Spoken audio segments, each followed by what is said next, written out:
What's going on, everybody? Welcome into Blazers Uprise Live, presented by Bet Online, here on a Thursday. It's going to be a light stream for today. We had a post-game show last night that ran long, and we'll have a post-game show tomorrow. But today, we're going to talk about Gary Payton II returning in much less than the 3 months that he was supposed to take to rehab his mysterious injury that he suffered that the Blazers didn't disclose. We'll talk about that situation. We'll also talk about the Blazers' injury report going into tomorrow. The Blazers dropped their injury report 6 minutes ago. So we'll talk about what we expect tomorrow. We'll talk about the guys that'll be missing that game. And we'll talk about a little bit more about the state of the team. Eric, what's going on? Not much. How you doing today? I'm doing good. I got Kansas State versus Michigan State on my phone right here next to me.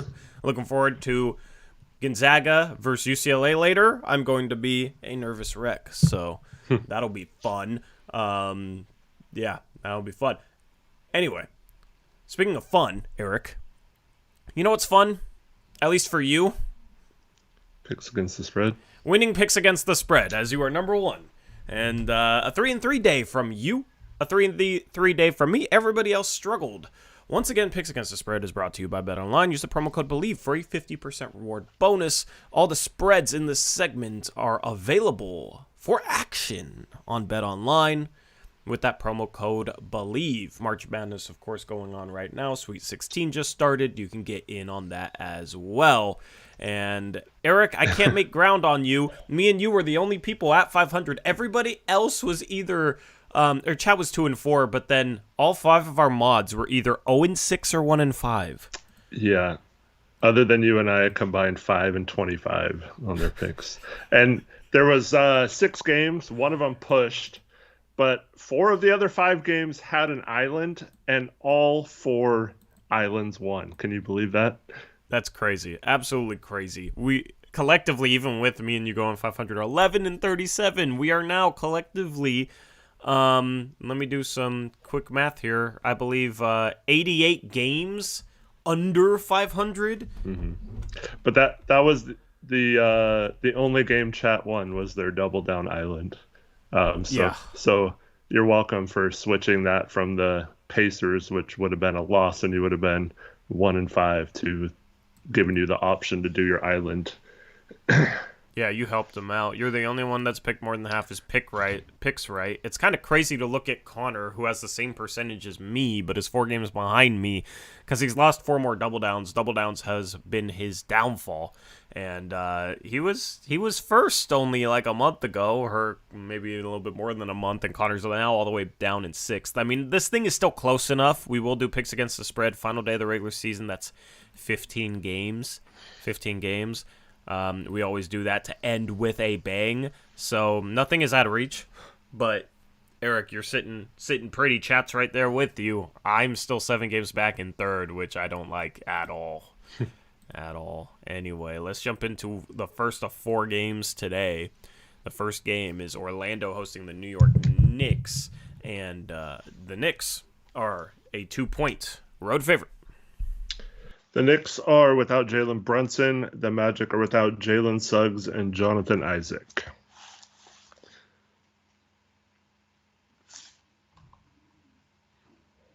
Just to warn you, there's not a lot of injuries today.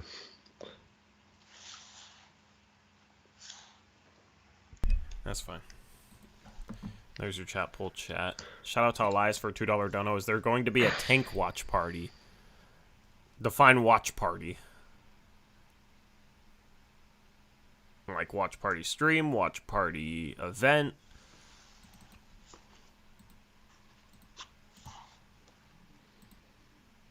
Oh, whoops. I accidentally took that down.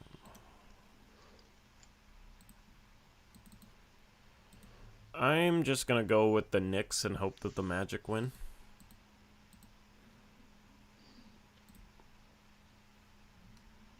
Knicks for Connor. Jackson is Knicks, Aeromancer Magic. Alright. What are you going with? I'm going to go Magic. Eric's going Magic. Knicks for Trevin and Zach.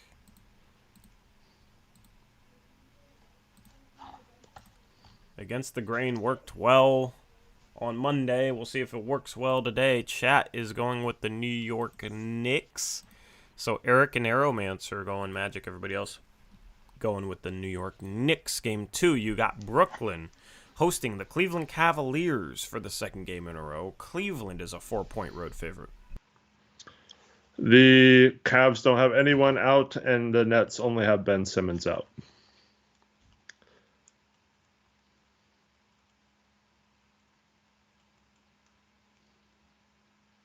Yeah, real short injury reports. Remember the days of health and safety protocols? Yes. Where half the stream was just you listing player names? That was fun.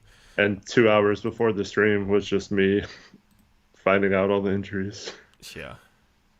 Trevin goes Cavs. What are you going? Jackson's going Cavs. Nets for Aeromancer.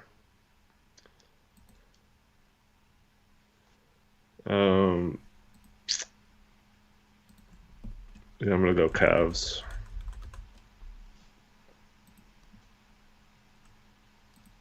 All right.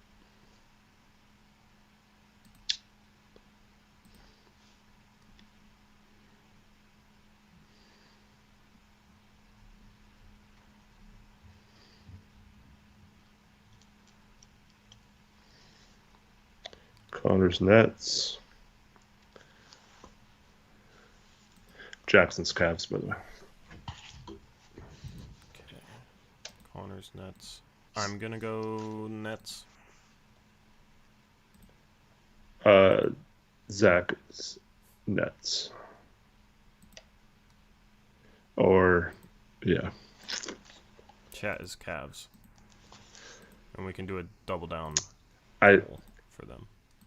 I think Zach is Brooklyn, but Brookland could be Cleveland or, yeah. Okay, game number 3.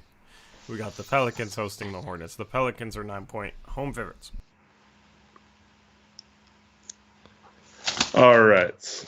So we got the Hornets without LaMelo Ball, Mark Williams, Cody Martin. The Pelicans without Zion Williamson, Jose Alvarado.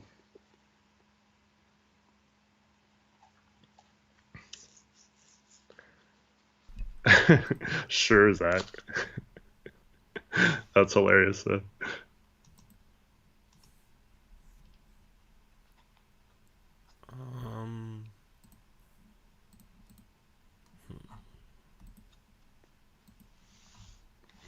Jackson and Aeromancer are Hornets. Reese with a completely random prospect note that has nothing to do with what we're talking about.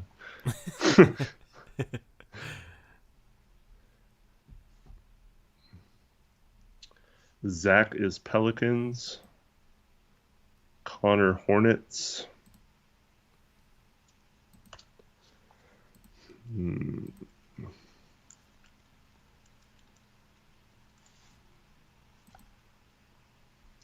I don't like this one. Trevin's Pelicans.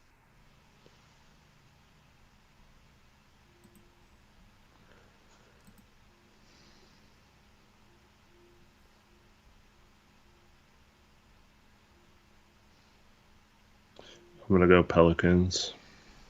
Okay, you're Pelicans.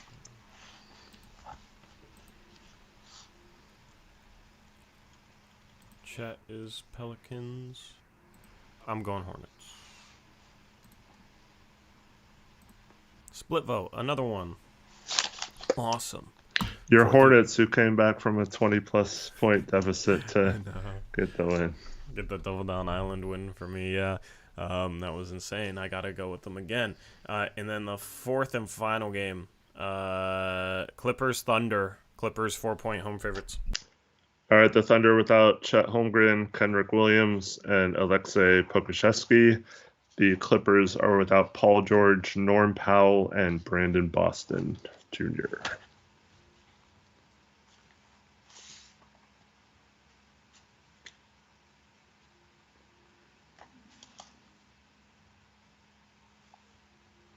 All right, and there's the chat poll.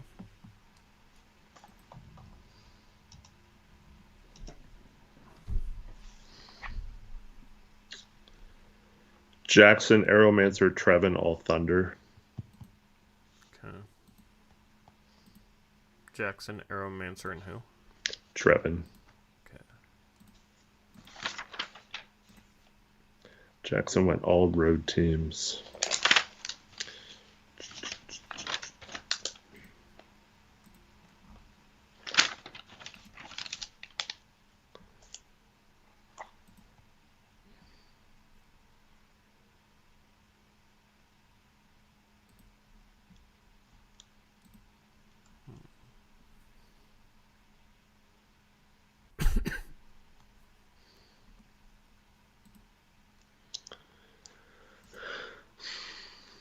Ricky says the Thunder are the best team against the spread this season. Yeah, that's because they're almost always undervalued.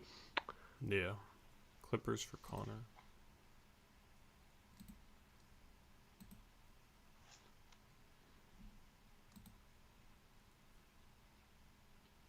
I'm going to take the Thunder.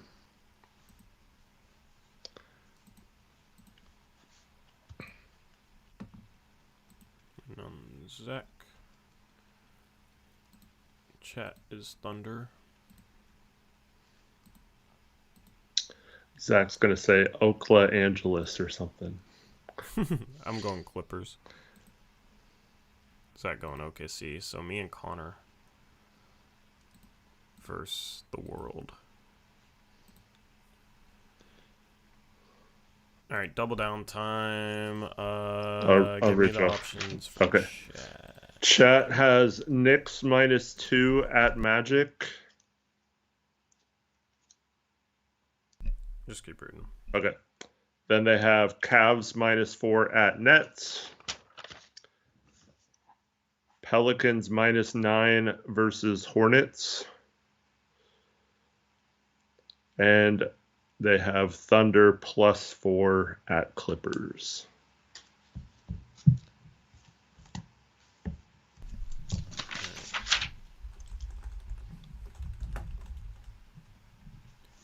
There you go, chat. There's your double down poll.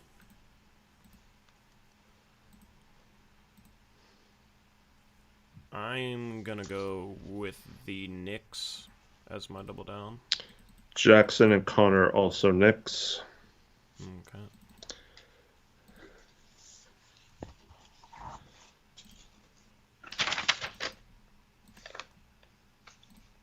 You and Connor have all the same picks. Yeah, I don't feel good about that. You copied him. I wouldn't copy him. He's Hey Max, how you doing? averaging like 20% right in the last month. Aeromancer is Hornets. Opposite Zach, who took Pelicans. Yeah, Connor's been in a slump. I wouldn't copy him right now. I'm gonna take the Cavs as mine. All right.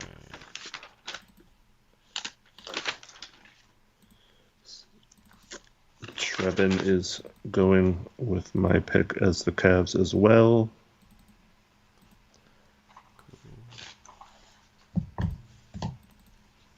And chat is going with the Knicks. The Knicks for chat. So 4 of us have the Knicks. Eric and Trevin have the Cavs, and then Aeromancer versus Zach on the Hornets and Pelicans. Okay, that concludes picks against the spread. Good luck, y'all. All right, so now we get to talk about our favorite subject, Derek. Our favorite freaking subject. The diaper. And that is, yep. GP2 is supposedly already back, so you guys know how the saga went down, and 3 months he's gonna have to miss.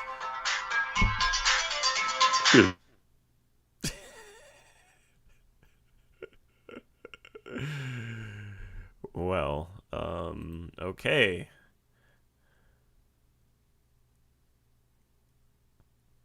I will wait, chat.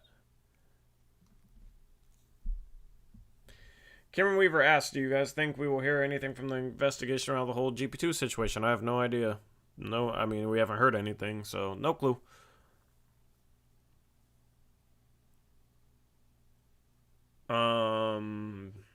But yeah, so kind of want to wait for Eric.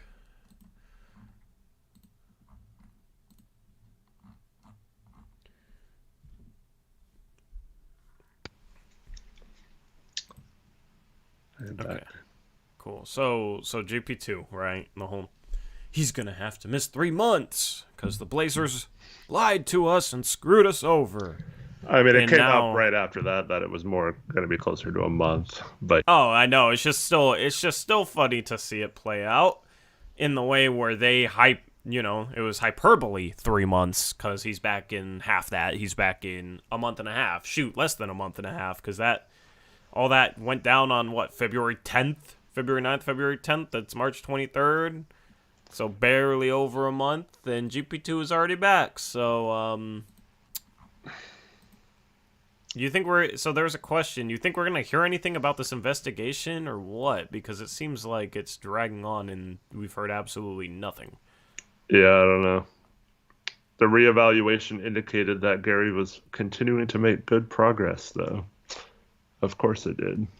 And it was an abductor injury, Eric, which lined up with the thought that he sprained his, that's groin, basically, right? Yep. I said that at the time. That was one of his first games he played, that it looked like he was holding his groin. And, yeah. So I firmly believe he chose to hide that injury to get traded and didn't tell Portland, and that Portland didn't let Golden State know about that because they didn't know about it. So yep. I firmly believe that, and I think that's what happened. I don't know if the investigation would be able to prove that or not, but I would love for that to happen. That would be so sweet if it just came out. Yeah. But then, yeah, I mean, everything about Gary Payton's demeanor and vibe and things he said just doesn't make sense lined up with what really happened. So that's why I'm putting the blame firmly on him. Yep. So once he's back, I guess we move on from this. Well, we don't move on. The next time he plays at Moda Center, it better be a chorus of boos. It better be the loudest the stadium has been this season. I really don't think he's going to show his face there on. I think it's April 9th, the last game of the season that we play. I mean, and how riled up are we going to be last game of a lost season? I don't know. I'd rather him play against us next year. Because Blazer fans have long memories. Mm-hmm. You see how long they booed Raymond Felton for. So Blazer fans won't forget. Well, LaMarcus got booed for a couple years too. Yeah. So Blazer fans won't forget. Next season. I mean, if he misses both games, then maybe it'll be a little obvious he's ducking Portland, or he's just injury prone or something. I don't know, but yeah. I kind of hope that's when he plays. Is sometime next year when we have a better team and a fan base that is more invested because it's a better team. Because then the boos will probably be louder, and I want them to be as loud as possible. Zach said he was booing Raymond Felton at games, and he had no idea why. He just joined in with the crowd. I think I'm going to have to drop a video in August when there's nothing to talk about, talking about the Raymond Felton story and why Blazer fans hate him. Yeah.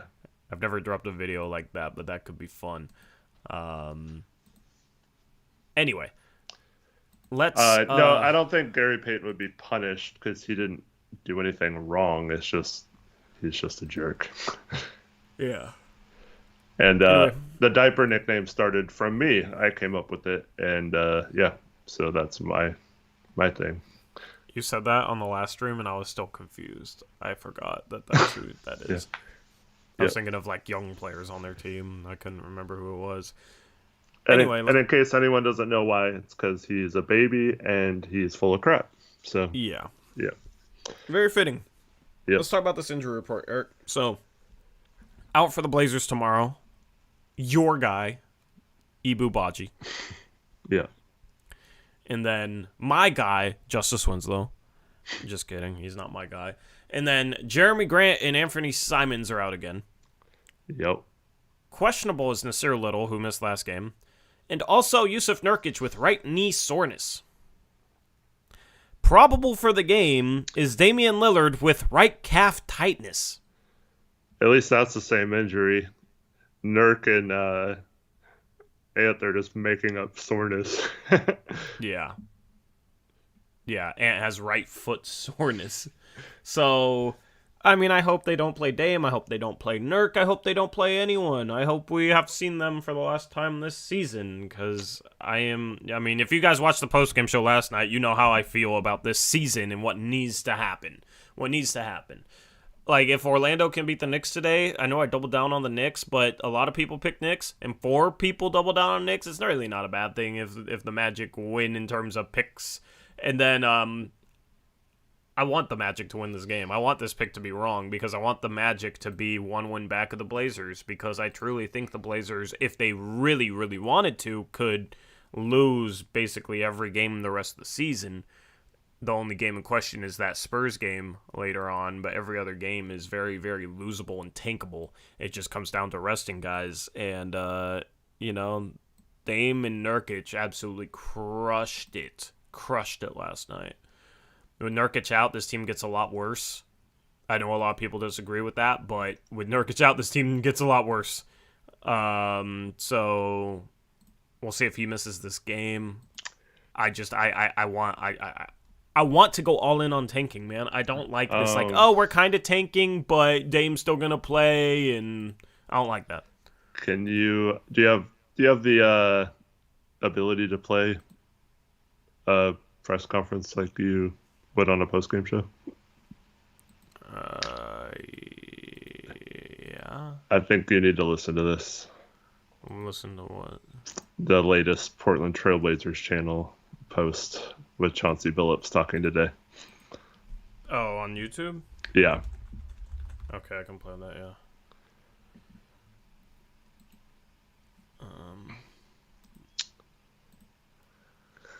Let me load it up here.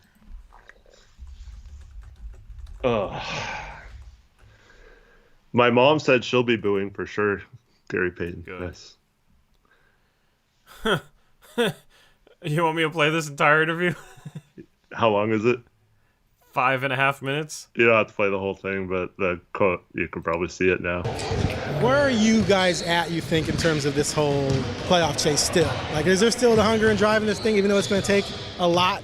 Try to win every game we can, man. I've just seen quotes from it. I haven't actually heard it. I'm playing it right now. Yeah. A lot. Try to win every game we can, man. I don't. That's the only way I know how to coach, bro. I don't know. Whoever's on the floor, I'm gonna try to do the best I can to put the plan together to try to win. That's all I really know. Well, the problem is you don't really know how to put together a plan to win, but now you'll probably figure it out because we're cursed as Blazer fans. So, like last game they picked apart the trap. This game they'll play staunch defense. Like, that's just the way it's going to go, apparently. A little too late for that, Chauncey. But, gonna try and win every game. I mean, what else is he supposed to say? But also, I feel like we're stuck in between tanking and trying to win. Anyway, I'll play more if you want me to. I know that was the quote. We're going to try and win every game. Mm-hmm. I don't want to learn how to do nothing else. I'm more interested to hear what the questions are. Yeah, okay. Let's go. So that's how I feel. To that end, what are the status for Jeremy and Ant tomorrow? Yeah, they still kind of up in the air. We don't know yet. We won't know until tomorrow. Yeah, for both guys. It seems like you've only I haven't done the math, but Dame, Ant, Grant, and Nurk have only played together maybe 4 or 5 times since January 1.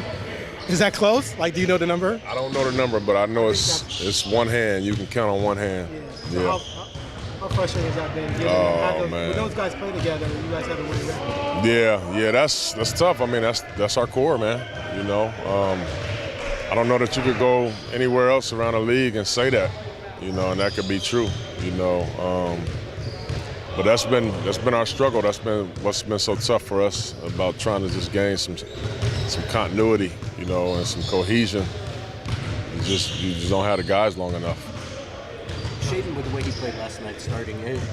I mean, obviously he's been playing anyways, but like, is that something you can envision him starting, maybe going out the rest of the season? Maybe not entirely, but it seems like when you got those extra minutes. Yeah, I mean, that all depends on who's available, obviously, but I want to see him continue to play well, and I would like to, continue, starting Shea. I just see so much development and growth in him, every time we do. So I can see that. We'll see. What about Trent? Obviously, he started last night. It seems like there's been some growth from him. What have you kind of seen from him in the last couple weeks? He's been great, man. He's been great. I mean, I think the biggest difference that we all see in Trendon is he's now able to play his actual position. I mean, he's been playing the backup 5 most of the season. He's not a 5. He's just a good enough player that you can play him a lot of places. But I think he's a 4, and he's been able to really show what he could do. I've been happy and proud of Trendon. He's come a long way this year. Had a stretch there where he struggled, and I took him out of the rotation. He wasn't playing at all. Stayed focused, stayed locked in, got another chance, and Trendon has been great. What's been the biggest difference you've seen from him this year versus last year, like when he first got his contract converted and started playing more? Well, one, he's shooting it a lot better. He's shooting it a lot better, and I think just the experience that he was able to get last year has made a huge impact on him. His playmaking, his feel. I mean, he already had a really good feel for the game. He's done a much better job this year of understanding how to get our best players shots. That's been a noticeable difference for me. You mentioned that last night about his kind of energy, his characteristics off the court too. I mean, what can you say about Trendon, what he adds kind of in the locker room too? Oh yeah, Trendon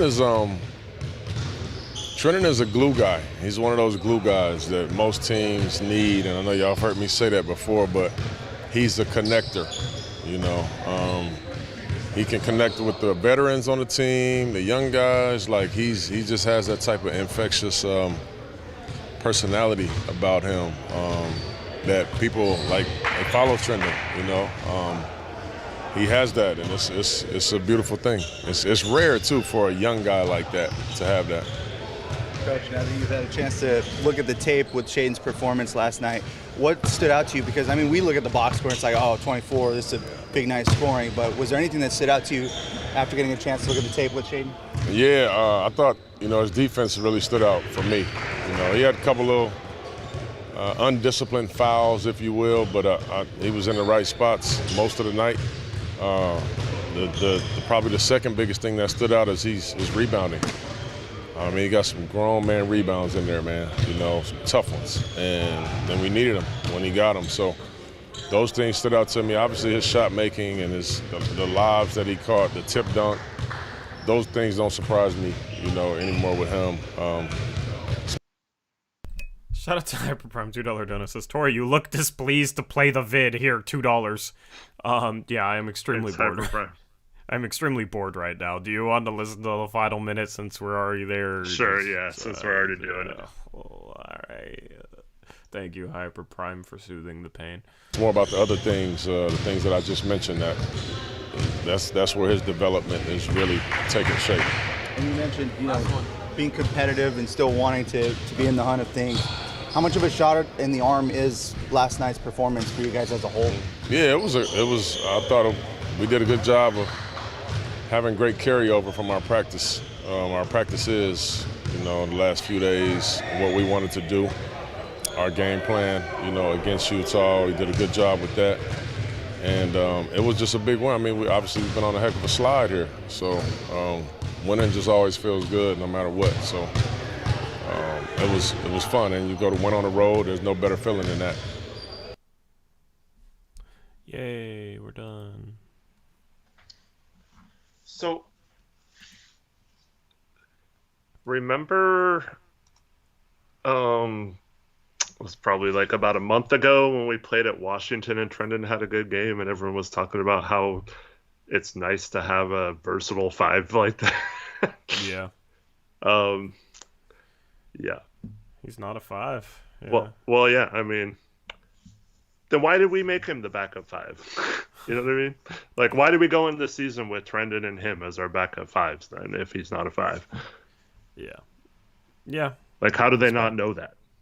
Yeah, it's bad. Doesn't make sense. Devo Davis has 2 fouls already. Dang. Yeah. I don't know. I am so beyond, like, even thinking about our center position beyond Yusuf Nurkic. Like, the center position is screwed. It's been screwed all year. It was super screwed when Nurkic was out. Everybody should have saw that coming.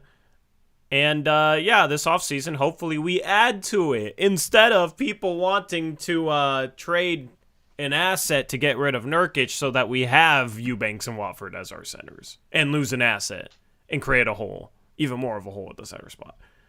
There's people that legitimately want to do that. So we got to figure out the center spot and center depth and have legitimate big man depth going forward. Same thing with the power forward position, because who's our backup forward right now? Well, going into next year. Tell you it's the Watford. Yeah, it shouldn't be.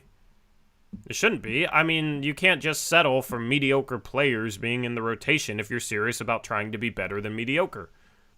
It's pretty simple. And Trendon is solid. Like, for an undrafted rookie, he's panned out so far. Like, the fact that he's on a roster is a win, considering he was undrafted, right? The fact that he can play some spot minutes and actually be impactful is a win beyond that. So his career's already panning out in a positive way.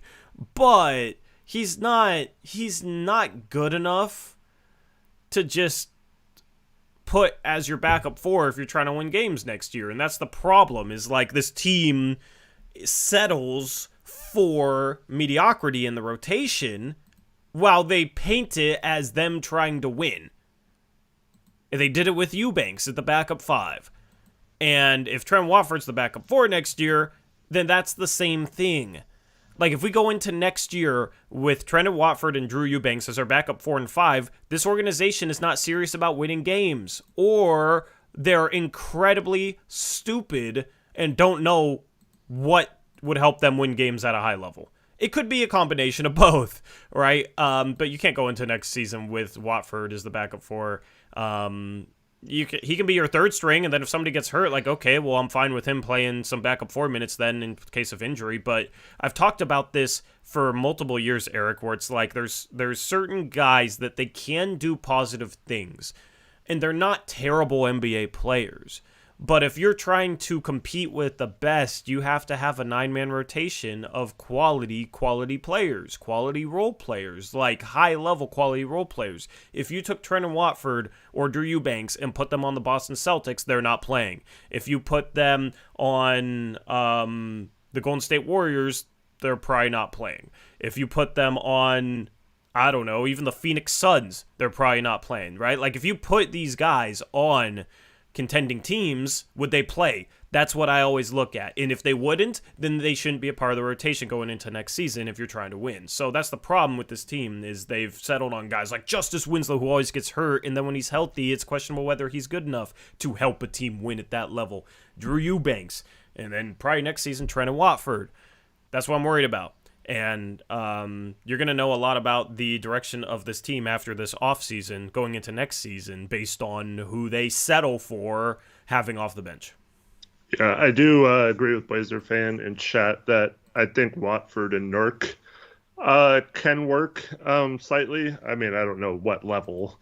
I mean, we beat the Jazz last night. It's not like we beat a really good team. But, yeah, it's like I do like their abilities playing together. I think it kind of opens the floor up. We talked about last night about beating the pressure, the traps, how well that worked out last night. And I think a lot of that was due to having both Watford and Nurkic on the floor. They're both better in terms of running the offense and attacking those than Jeremy Grant's been this year. So, I do kind of like their chemistry together. Watford seemed to cut at a couple of good times yesterday, whereas Grant hadn't really done that much this season. So yeah, I hope they're not like relying on that, but I do think there were some nice things from the game that you could say, well, maybe Watford with the right players around him. But like you have to also remember a lot of this season they were playing him with like Eubanks and Winslow, like all three of those in the lineup at the same time, and they couldn't rebound and stuff like that. And those are the kind of situations I think we need to absolutely 100% avoid. But but he's not going to supplant Grant as the starter, so he's going to have to step up in the second unit, and he's going to have to learn to do that, to play this way more consistently if he's going to earn a rotation spot. The problem is like with these players, there's always a couple of things that they do nice, and you can use those as justifications for them getting time. Mm. But he's not a good enough defensive player. Right. And I still don't trust his 3-point shot. Sure, you look at it, he's shooting 42%, but he's making 2 threes every 5 games he plays. He's not even shooting a 3 per game in 19 minutes. Like, he doesn't shoot threes. Teams don't guard him, and a lot of times he doesn't look at the rim. Like, he's not a legitimate 3-point shooter yet. Maybe he can become that, but you got a guy at the 4 who's not a legitimate 3-point shooter, and he's a bad defensive player. It's hard to make that work. When teams trap Dame, Watford's very effective. He plays well out of that. When, the team plays in transition, and he can push the pace a little bit, he plays well out of that. But I don't think it's a surprise his best 2 games this year have come against the Utah Jazz and the Washington Wizards. Trendon Watford is the type of player that can play well against subpar teams. I don't think he's the type of player that's going to play well against contenders. And when we've seen him against contending teams, he's looked terrible this year. And that's entirely my point with you have to have high-quality role players. If you want to be serious about winning games, you got to have players that play well against the best teams in the league. You can't just rely on players that, have good games against the Utah Jazz and the Washington Wizards. The problem is against quicker, more athletic defenses, he's not able to create at the same level. He's a little bit more turnover prone. And then defensively, his lack of athleticism tends to show up a little bit more in those circumstances. That's why I think he struggles against a lot of the better teams compared to, playing better against the Jazz and the Wizards. And then when you look at last year when the Blazers were tanking and facing some questionable opponents that were also tanking, he did really, really well. I don't trust him in the rotation next year. Yeah, I don't want him in the rotation next year. I'm cool with him being a third string. He's still young. He's 22 years of age. He still has time to develop into that backup 4 on a good team. But he has to work on his defense. He has to become more of a threat at the 3-point line. And for those saying move Jeremy Grant to the 3, that's exactly what our bad defense would do. You know what I mean? Like they would do that, and our defense would be absolute trash, and then people would blame Anthony and Dame when they need a 3 and a 4 who can actually play those roles off of them and make up for those the guards' defense, but not in subtraction of offense. So what we need is defensive players in those positions that can play that role. I don't think Jeremy Grant played the right role as the power forward. Not his fault, but Chauncey had him defensively in the wrong position all season, in my opinion. If you move him to the 3, he's going to be permanently in that position. And then you have Watford as the helper, and they're going to pick and roll spam Watford with whoever he's guarding, and then Grant, and then they're going to bring Nurk away from the hoop as well, and then we're going to have no rim protection because Watford can't protect the rim really. So we need like a power forward that can protect the rim and be that secondary rim protector. And I don't like the lineup of those 3 forwards moving forward, at least as the starters. Yep. Shout out Doug Johnson with a $10 dono. There's no message on it, so Doug, feel free to type a message. We'll read it off if you meant to leave a message on it. If not, then I appreciate the $10 dono. And I was a guy who liked Watford coming out of the draft as a undrafted target, a guy to pick up.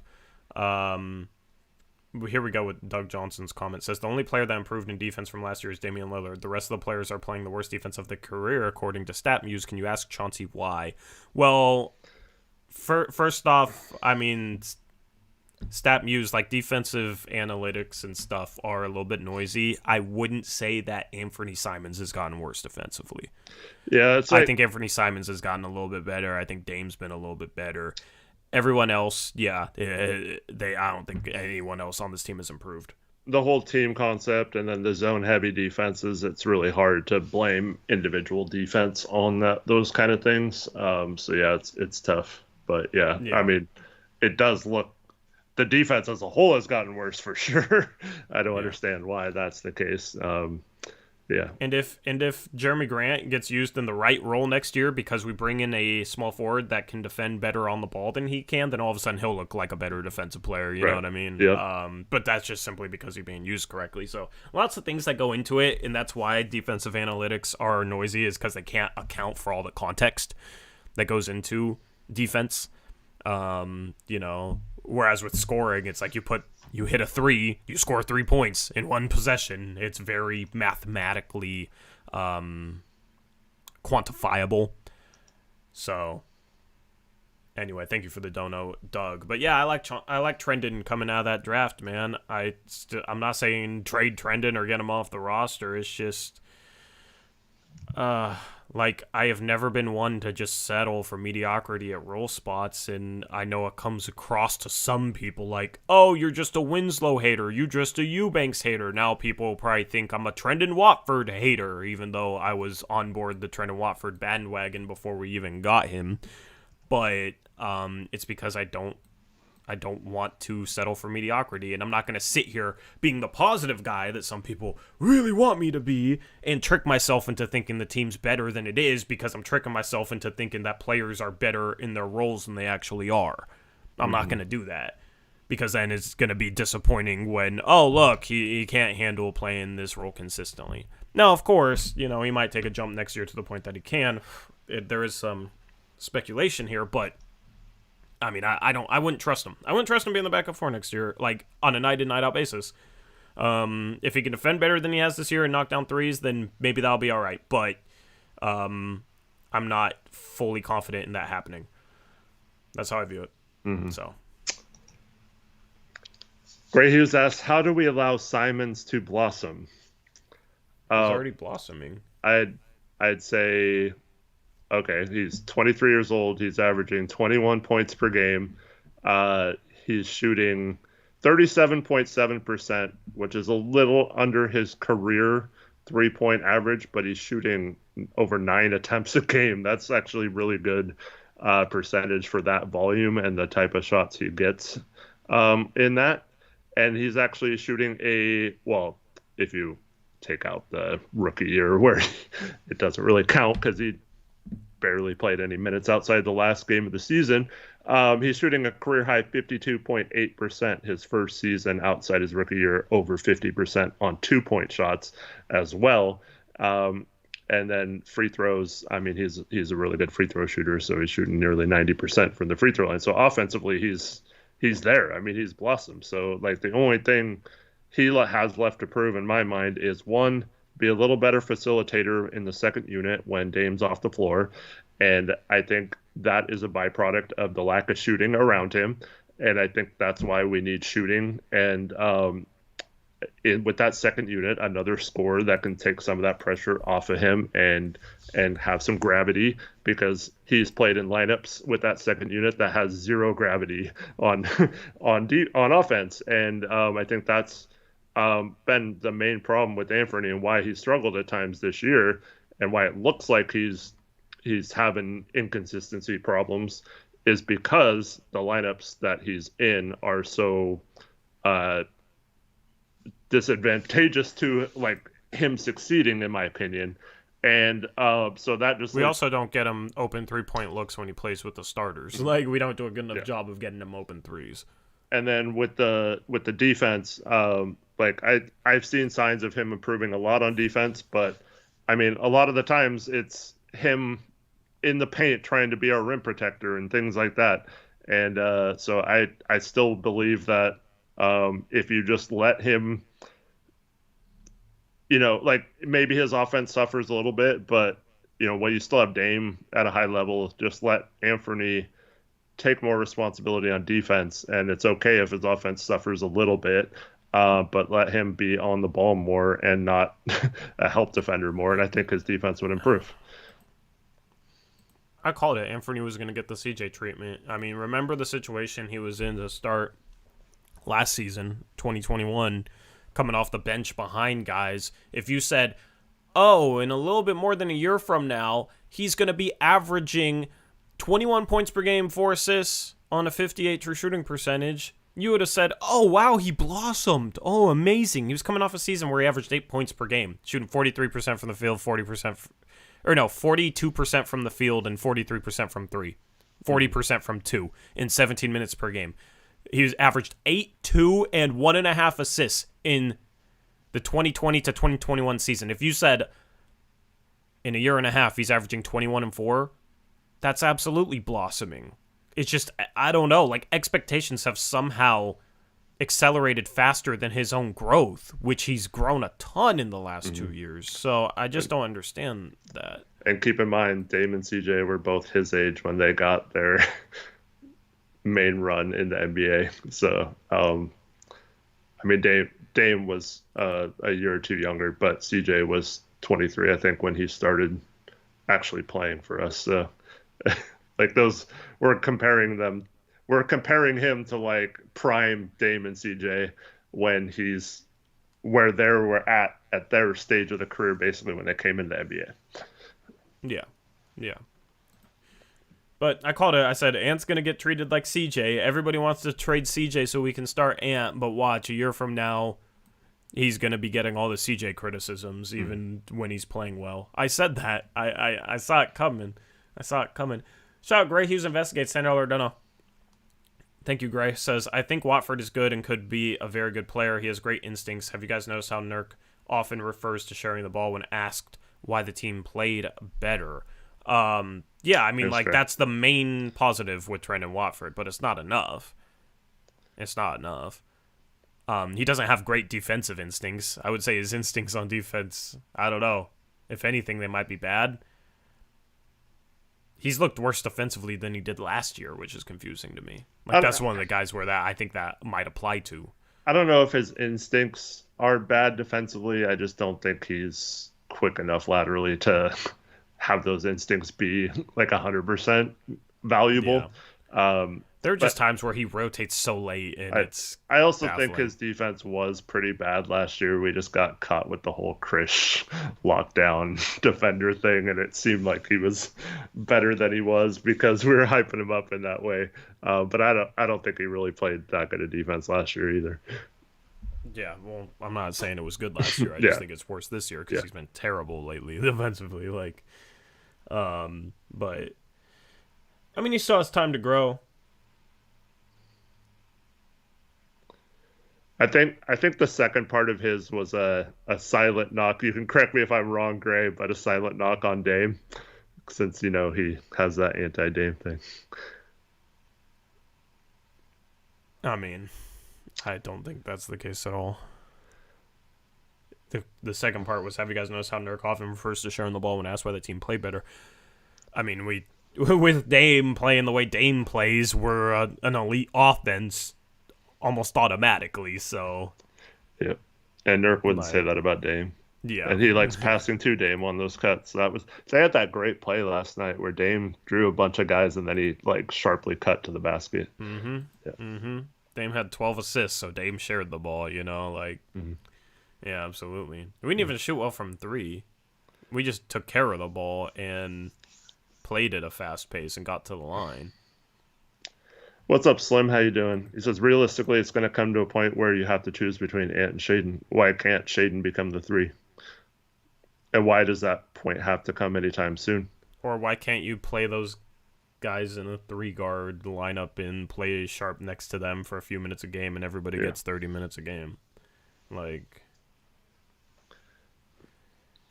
Like, I understand it. If Sharp becomes really good, then it makes it a lot easier to trade Ant for, like, that starting 3 if you can start Sharp at the 2. Like, so it might make it more likely that Ant gets traded, but I feel like people work... We had this conversation last night. In regards to Sharp and Ant, people deal too much in absolutes. Nothing is absolute. Like... It doesn't make sense. If you want to make a big move with this offseason, it might take both of them to do it. So, yeah, but I mean, like, you don't just you would have to trade one of those guys to get like a really really good player. But there's a chance that that sort of deal doesn't materialize and make sense, and we keep both of them.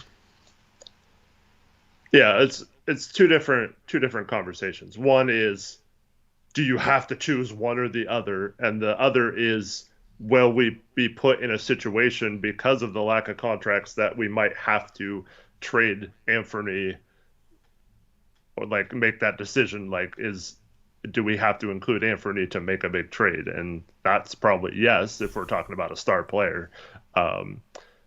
So yeah, like, I think those are two different conversations. So like, we don't have to trade Ant, but if we have the opportunity to get a star, we almost have to because of the contract situation.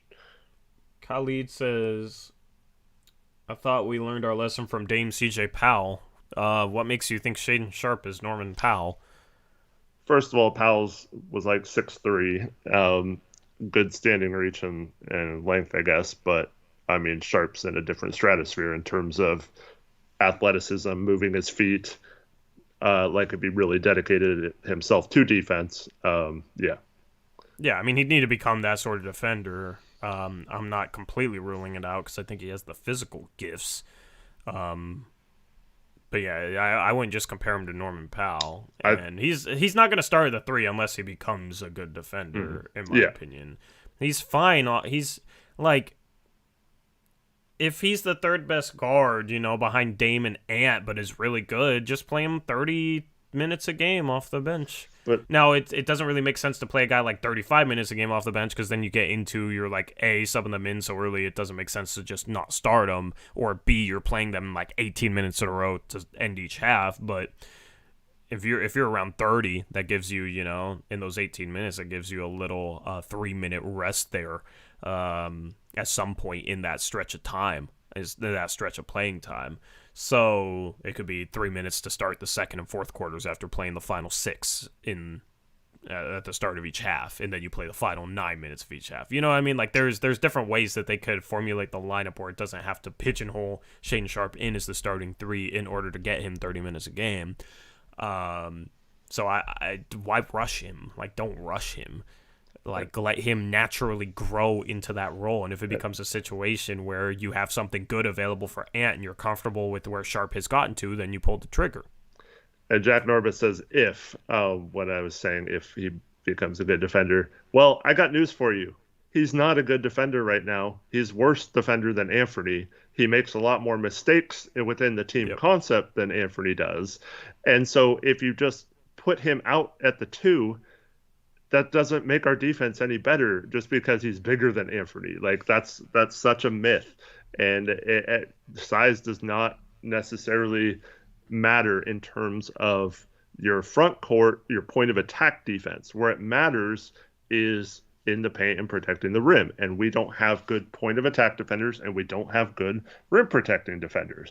So until that changes, it doesn't really matter. But in terms of like what I see in Sharpe, I see more of a 3 in today's NBA than a 2. And I think defensively, if he worked on it, he could become a pretty good on-ball point of attack defender, because then that takes away some of his mental mistakes off ball, because you don't have to worry about him off ball as much. So like, I kind of like him on ball right now if he can figure out how to use his athleticism to stay in front of guys and also finish plays with it, contest shots and things like that.